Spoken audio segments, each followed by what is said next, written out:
ഇടിച്ചു മാത്രം സ്വീകരിക്കേണ്ട പോരാട്ടം. പിടിപെടാത്ത ഉടുമ്പിന്റെ ഊക്കും മരയിന് പിടികൊടുക്കാത്ത കൊമ്പൻ സ്രാവിന്റെ കുതിപ്പും ചീറിപ്പായുന്ന ചീറ്റപ്പുലിയുടെ ശൗര്യവും വീട്ടിത്തടയിൽ കടഞ്ഞെടുത്ത കണങ്കാൽ കരുത്തുമായി കളിക്കളത്തിൽ ഒരു പുറത്തത് കാസർഗോഡിന്റെ പടയാളികൾ പ്രഭാത് രണ്ടാടിയുടെ പട്ടാളം ഒരു പുറത്തെങ്കിൽ എതിർമുഖത്തത് ജലാലയ ചുണ്ടക്കുന്ന്. കൈയടിച്ചു മാത്രം സ്വീകരിക്കേണ്ട പോരാട്ടം. സ്വാതന്ത്ര്യ സമര പോരാട്ടങ്ങളുടെ നാൾവഴികളിൽ ചിന്മിനാട് വാണിജ്യ സമര ചരിത്ര വീഥികളിൽ മൂർഖകളുടെയും ഗർവാണികളുടെയും വെള്ളപ്പട്ടാളത്തിന്റെയും നിറത്തോക്കിനെയും വാർത്തലപ്പുകൾക്ക് മുൻപിലും വളയാത്ത നട്ടല്ലുമായി നെഞ്ചൂക്കോണ നിവർന്നു നിന്ന് ഈ കരിവള്ളൂരിന്റെ മണ്ണിലെ കെട്ടിക്കൂട്ടിയ കളിക്കൂടാരത്തിൽ പിടിമുറുക്കാനെത്തിയ 14 പടപോരാളികളുടെ പടപ്പുറപ്പാടാണ്. കൈയടിച്ചു മാത്രം സ്വീകരിക്കേണ്ട പോരാട്ടം. അടക്കളത്തിൽ അടരാടി പോരാടി പടക്കളത്തിൽ പട നയിച്ച് പതറാത്ത മനസ്സും പിഴയ്ക്കാത്ത മെയ്യും ഇടറാത്ത കാൽ ചുവടുകളുമായി പേരും പെരുമയുമുള്ള കമ്പവലിയുടെ പടയാളി കൂട്ടങ്ങൾ തമ്മിലുള്ള പോരാട്ടം. കൈയടിച്ചു മാത്രം സ്വീകരിക്കേണ്ട പോരാട്ടം.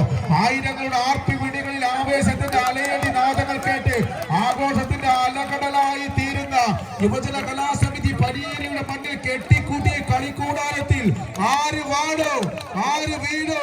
പ്രഭാത് ഞണ്ടാടി കാസർഗോഡാണോ? ജലാലയ ചുണ്ടക്കുന്ന് കണ്ണൂരാണോ? കൈയടിച്ചേ, നല്ലൊരു കൈയടി. പകയുടെയും കുടിപ്പകയുടെയും കണക്കുകളെല്ലാം ചേർത്ത് വെച്ച് പകയൊടുങ്ങാത്ത പോരാട്ട വീരയുമായി പകരം ചോദിക്കുക.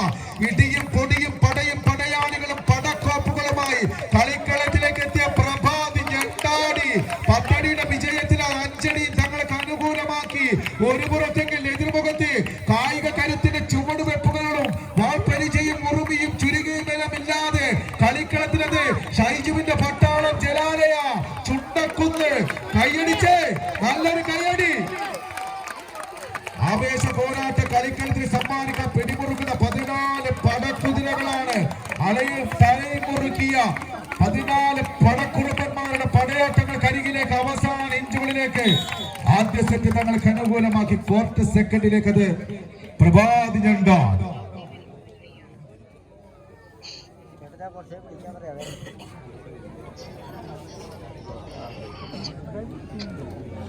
പോയതാ